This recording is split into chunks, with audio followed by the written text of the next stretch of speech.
Hello, and welcome to Scott's Melee VOD-Review, Episode 3. This time we'll be taking a look at Scott's Ganondorf versus Thais' Marth on Pokemon Stadium, so let's go ahead and jump right in.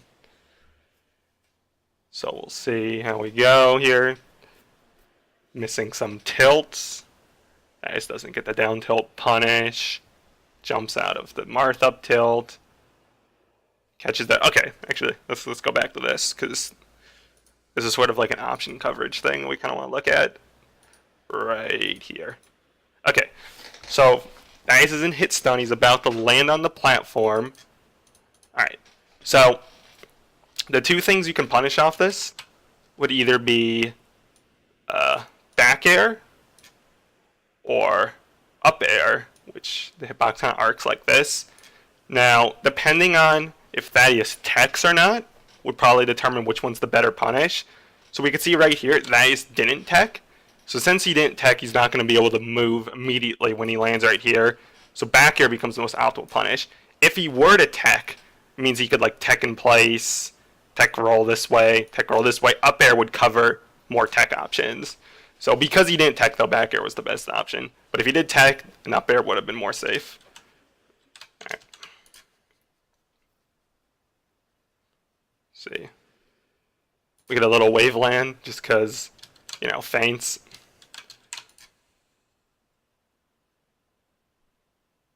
This is a little bit risky.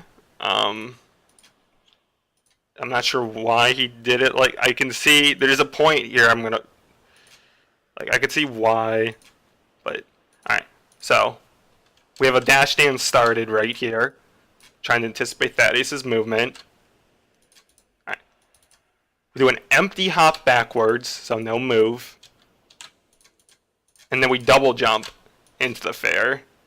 Now, this is good because empty hops can throw off the opponent if they don't know what you're doing or why you're doing it. Just like kind of like throwing feints or jumping feints, I guess, in this concern. And then going into the fair. It's also risky though because of course you've wasted your double jump. So if Thaddeus reacts and forward smashes you, 39% is not too bad. But if you were like a little bit higher, maybe like 59, catches a tilt, you're going to have no jumps. And you're going to be kind of stuck off the platform with no jumps. But like empty hops can be good for throwing your opponent off. So it's kind of like a risk-reward play. Overall, pretty decent.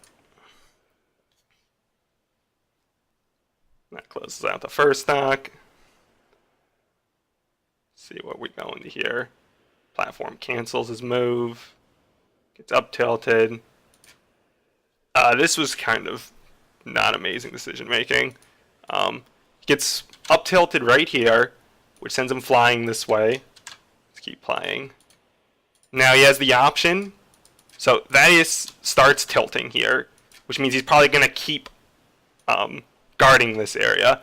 From here, what you want to do is instead of trying to get into the Marth hurt zone range, is just go to this platform, either land on it or tech it, and then from there you can drop down and fight, or you can retreat to the ledge. You'll see right here, he decides to go back into the Marth hurt box area instead of retreating to safety and gets punished. Catches the forward smash. Would have liked to see, I've been over this in the first video, rolling into the stage is predictable. People don't tend to go this way. If you roll out and continue holding left on the analog stick, your character will roll and then fall and grab the ledge, which can be safer than just going back into a Marth who likes to forward smash you. So that's always an option. If I could have my cursor back. All right. Gets the grab and closes out the stock. Alright, continuing on into the match. See what happens. Catches the dare. Not sure why he went for a forward smash in that scenario. This is a little bit of a scared play that you don't really want to make here. Thaddeus connects the back, but panic jumps right back into Thaddeus. So probably trying to evade the back throw into the up smash, or forward smash that Thaddeus typically goes for. But also jumping back in immediately doesn't help either. That's probably not what you want to end up doing against Marth. Catches the forward smash. Red high, but didn't exactly work out for the punish.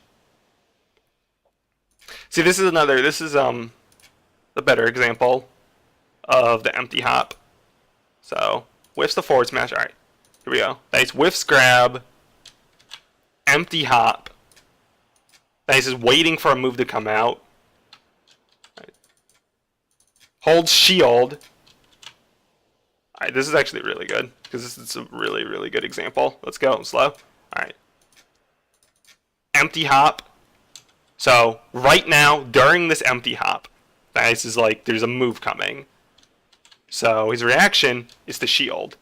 So this would shield if this wasn't an empty hop. Let's say he just straight up jumped and went right into a back air. It would catch the shield and it's like that. It's like, okay, so this is what's supposed to happen.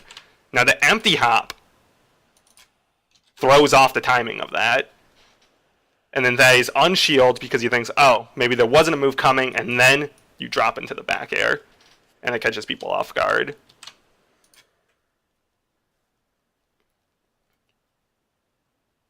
See what happens next. Nice connects a series of fairs and tilts. Kind of unfortunate the platform stopped his animation right there. I think he was going for a forward air. In this scenario, it's safer just to go for the up air because it's less likely your up air animation is going to get canceled. It's a lot faster than his fair animation. So going for the fair is not very good in this scenario. And able to jump backwards to connect the fair anyway. See what happens here. Nice camping the ledge. I think this is where I remember this is a good wait. Expecting parries to forward smash, waits to punish the whiff. This is why forward smashing in neutral game is awful in general, just because it's so punishable, as long as you're not jumping into it all the time. So this is pretty good.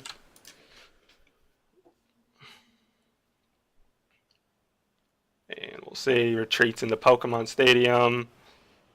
Kind of gets caught up on the transformation. See if he can recover here.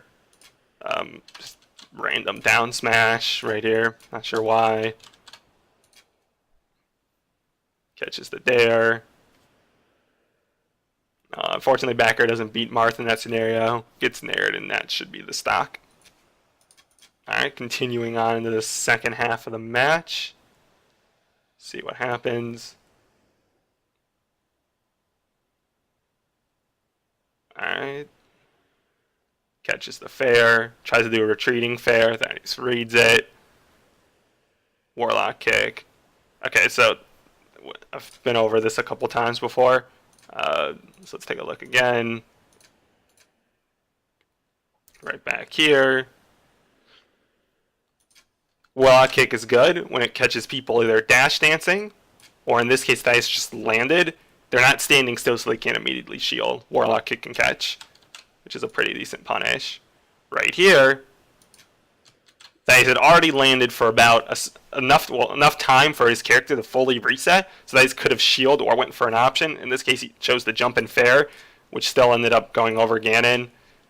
So that ends up putting you in an awkward position where you're in a lot of end of animation lag. Then he gets punished. This is not a good time to Warlock kick.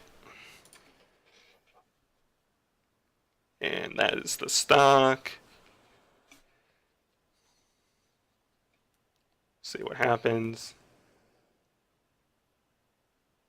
Connects the back air. Once again, back air, it's good, but it's going to lose that to a lot of moves Marth throws out. So unless you get underneath Marth, because most of his hitboxes start arcing wise, if you try to meet him like horizontally, Marth's hitboxes are going to win.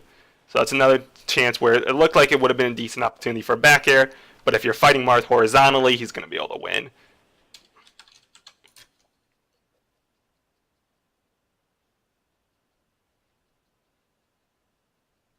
Okay. Looking for a way in. Just getting outspaced by fairs.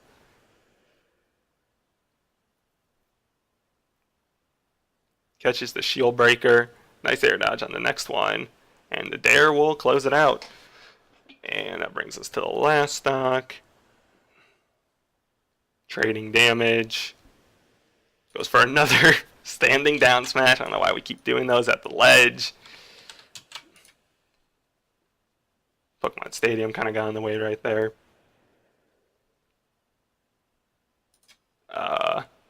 Another opportunity where it's kind of like that Captain Falcon style. I'm optimistic.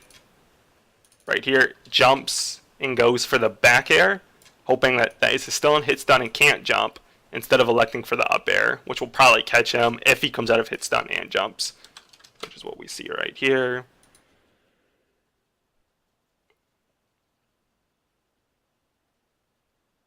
Catches with the Warlock kick, gets shielded.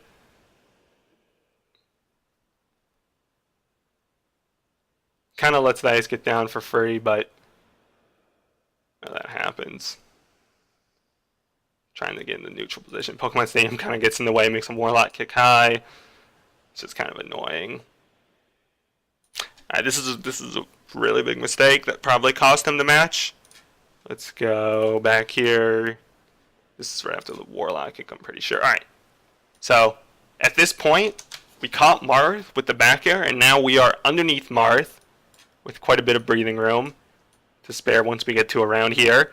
Marth is one of his weakest spots is his landing options, because he really only has his dare, which is probably his worst aerial. So this is a point where we can try and get a punish. Let's see what happens. Alright, so Dice is coming down, and then we just stop. Keep playing forward. We'll watch it in real time again. I can point out exactly what happens. We give Marth all this time to come back, jump back up, reset, and come down with a move. While meanwhile, we just ran to here and stopped. Instead of hitting him at one of his two vulnerable points, right there and right there. Let's watch it again in real time. Let's clear this stuff on screen. Look how long we waited. Then of course this Warlock kick off the side. It's just whatever that happens. So that was something right here that really needs to be improved on, and that's reacting to your own combos. But yeah, other than that, I guess that concludes this VOD review. We can see, put my hands on my head, not like this in the chat, lads. And yeah, I'll see you for the next episode.